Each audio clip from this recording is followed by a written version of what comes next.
আজকের গন্তব্য চন্দননগরের নওয়াবী মসজিদ। এই মসজিদটা অনেকবার দেখেছি, কিন্তু মসজিদটা যে এত পুরনো এর ধারণা আমার ছিল না। এখন যেটা দেখছেন এটা সরস্বতী নদী, যদিও নর্দমা হয়ে গেছে।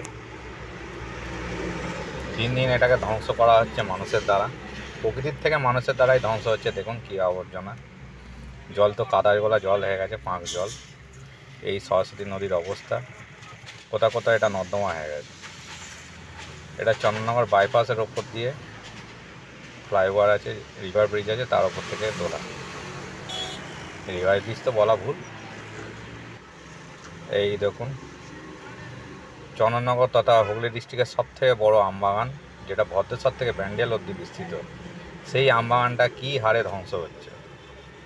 প্লটিং শুরু হয়ে গেল চন্দননগর বাইপাসের ধারে। এবার প্লটিং হবে, বাড়িঘর হবে, দিন দিন লোকবসতি হবে, লোকবসতি বাড়বে, আস্তে আস্তে পুরো আমবাগানটা, শুধু আমবাগান নেই, এখানে আম আছে, লিচু আছে, আমের বাগান, লিচুর বাগান, এমনকি বাঁশ বাগানও আছে। এটা চন্দননগর বাইপাস, বাঁশ বাগানও আছে।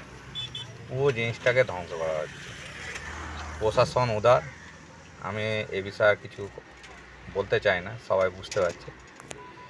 সব জায়গায় টাকা দেখলে হয় না, প্রকৃতিকেও বাঁচানোর দরকার, যেটা দিন দিন ধ্বংস করা হচ্ছে। এটা বাঁশবাগান বাইপাসের ধারেই। তো এত বড় একটা বিশাল আম বাগান, আম তথা লিচু তথা বাঁশবাগান, যেটা দিন দিন মানুষের দ্বারা ধ্বংস করা হচ্ছে। পুরোটাই দিন দিন নতুন নতুন প্লটিং হচ্ছে, বাড়িঘর হচ্ছে, দোকান হচ্ছে, দিয়ে পুরো নেচারটা ভোগে চলে যাচ্ছে।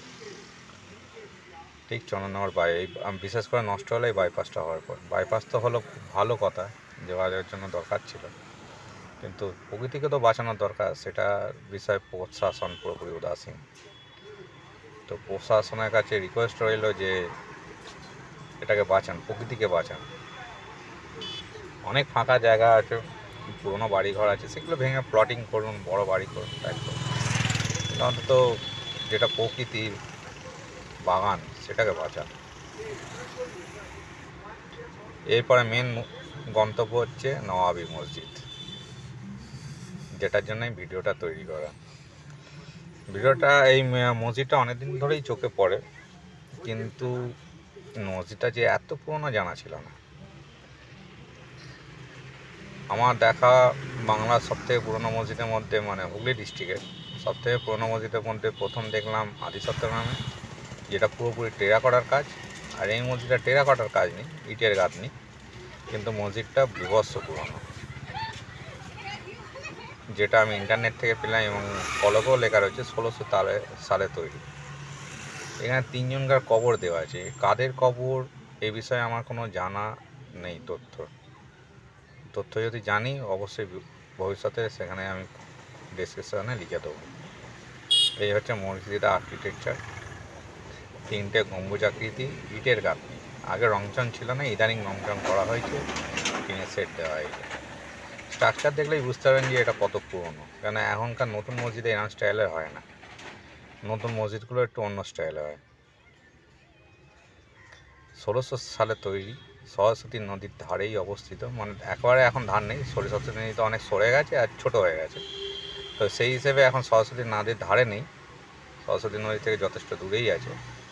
এই হচ্ছে হলকনামা নওয়াবী মসজিদ, 1600 খ্রিস্টাব্দে স্থাপিত, বিলকুলই মাঝের পাড়া, চন্দননগর, হুগলি। এখন কর্পোরেশনের আন্ডারে, এর দেখভালের দায়িত্ব কর্পোরেশন, আর মণ্ডল ফ্যামিলি বলে কেউ আছে, তারা দেখভাল করে। এই মসজিদে নামাজ পড়ার জায়গা এবং ভেতরে যাওয়ার জায়গা। দেখতে পাচ্ছেন আমার গেট, আর্কিটেকচার, যে এখন এই আর্কিটেকচার থাকে না, এটা মুঘল টাইমেরই আর্কিটেকচার, পরিষ্কার বোঝা যাচ্ছে। আর এই বিষয়ে আর কিছু তথ্য আমার কাছে নেই, যেটুকুনি পেয়েছি আমি লিখেছি।